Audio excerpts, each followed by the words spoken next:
नमस्कार दोस्तों, आप सभी का बहुत बहुत स्वागत है करंट अफेयर्स अड्डा 24/7 के प्लेटफॉर्म पर। दोस्तों, हमारे देश की आन बान शान यानी स्पेस एजेंसी जिसका नाम इसरो है, उसने अपना 2025 का पहला मिशन लॉन्च किया। और अगर टोटल मिशंस की बात की जाए तो उसने 100वां मिशन जो है वो लॉन्च किया। कब लॉन्च किया? 29 जनवरी 2025 को लॉन्च किया। लगभग सुबह 6:23 पे लॉन्च किया। और ये जो मिशन था ये नेविगेशन सैटेलाइट मिशन था। NVS-02 इसका नाम है। और इसमें हमने ये करना था कि अपनी नेविगेशन सैटेलाइट्स को प्लेस करना था ऑर्बिट्स पे।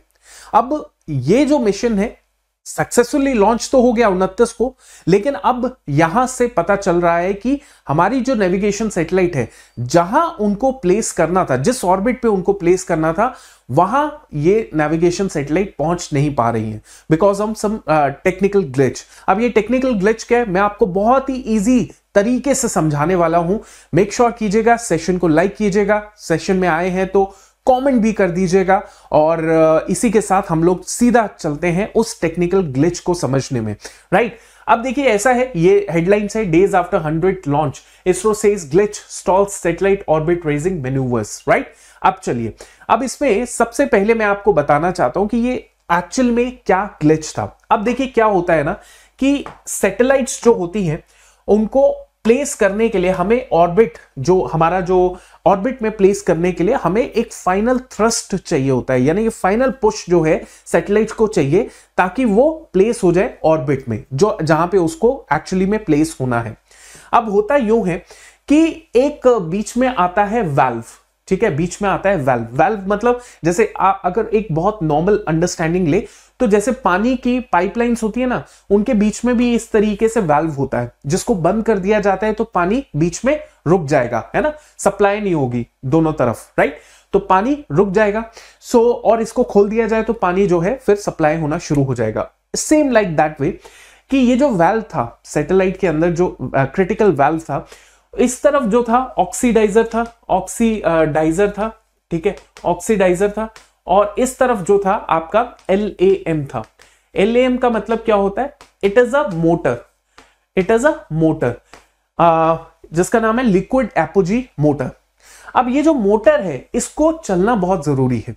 इसको चलना इसलिए जरूरी है दोस्तों क्योंकि यही जो है फाइनल थ्रस्ट देगा सैटेलाइट को कि वो फाइनली अपनी जगह पे प्लेस हो जाए। लेकिन ये मोटर नहीं चल रही। क्यों? क्योंकि ये जो वाल्व यहां पे लगा हुआ है, ये प्रॉपरली ओपन नहीं हो रहा। और ओपन नहीं होगा तो ऑक्सीडाइजर मोटर के पास नहीं पहुंचेगा। और ऑक्सीडाइजर मोटर के पास नहीं पहुंचेगा तो मोटर में जो फ्यूल है वो बर्न नहीं होगा। और मोटर में अगर फ्यूल बर्न नहीं हुआ तो फ्यूल से मोटर कैसे चलेगी? अंडरस्टूड? तो ये पूरी कहानी जो है इस वाल्व के ऊपर है, क्योंकि वाल्व समय पे ओपन नहीं हो रहा, जिसकी वजह से मोटर स्टार्ट नहीं हो रही, इंजन स्टार्ट नहीं हो रहा। और अल्टीमेटली जो हमारी सैटेलाइट है वो वही ट्रांजिशन एरिया में प्लेस्ड है। अब ट्रांजिशन एरिया क्या है उसको भी मैं समझाता हूं। देखिए ट्रांजिशन एरिया आपका क्या है। देखिए सबसे पहले जो सैटेलाइट प्लेसिंग होती है या तो हमारी लो अर्थ ऑर्बिट पे होती है, या फिर मीडियम पे होती है, या फिर आपकी जियो स्टेशनरी ऑर्बिट पे होती है।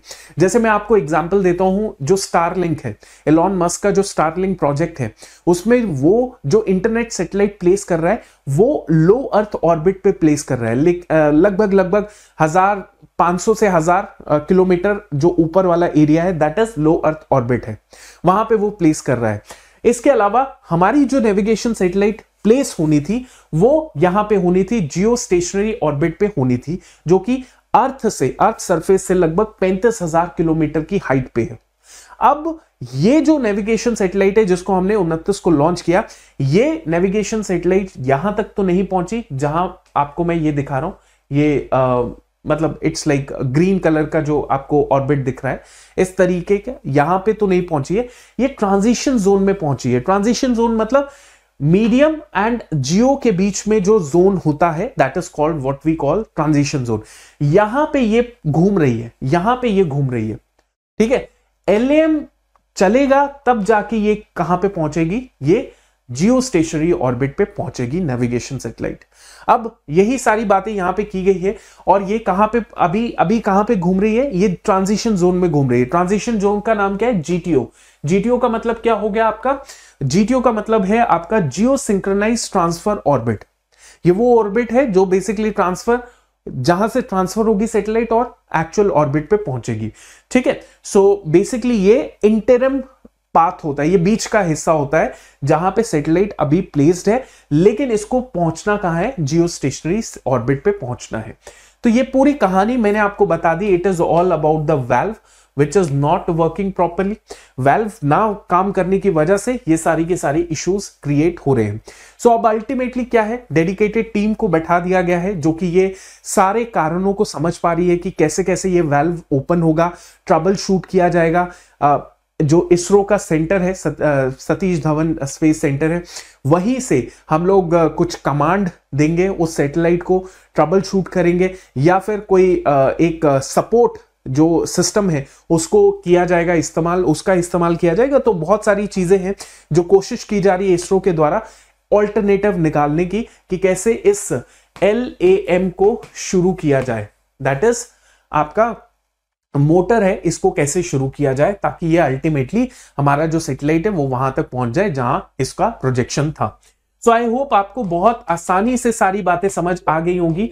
मैं बस आपको ये बता दूं कि लॉन्च व्हीकल जिसका इस्तेमाल किया गया इस नेविगेशन सैटेलाइट को लॉन्च करने में, that was GSLV F15। So GSLV F15 का इस्तेमाल जो है वो किया गया, लॉन्च व्हीकल है GSLV F15 का इस्तेमाल किया गया। एंड ये नेविगेशन जो सैटेलाइट मिशन है, न्यू नेविगेशन सैटेलाइट मिशन है, 0.2 मिशन है, जो 29 जनवरी 2025 को लॉन्च किया गया था। So I hope you understood the whole concept. And मैं तो बस इतनी उम्मीद करता हूं कि फटाफट ये सैटेलाइट पहुंच जाए अपनी जगह पे, सो दैट भारत जो है नेविगेशन की कैटेगरी के अंदर जो है और ज्यादा सक्षम हो जाए, और कहीं ना कहीं इससे भारत को बहुत फायदा भी मिलेगा। ठीक है, चलिए, थैंक यू सो मच, जय हिंद। मिलते हैं आपसे नेक्स्ट सेशन में। Thank you.